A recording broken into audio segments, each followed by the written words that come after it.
فمن أظلم ممن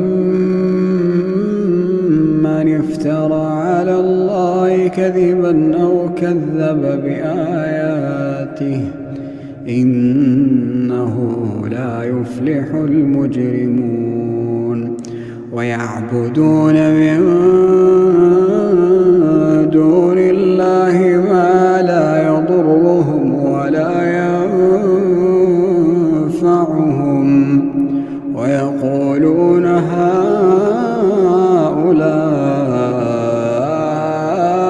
شفعاؤنا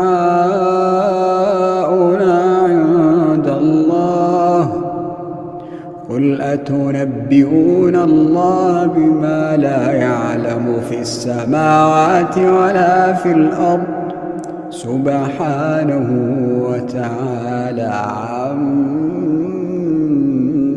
يشركون.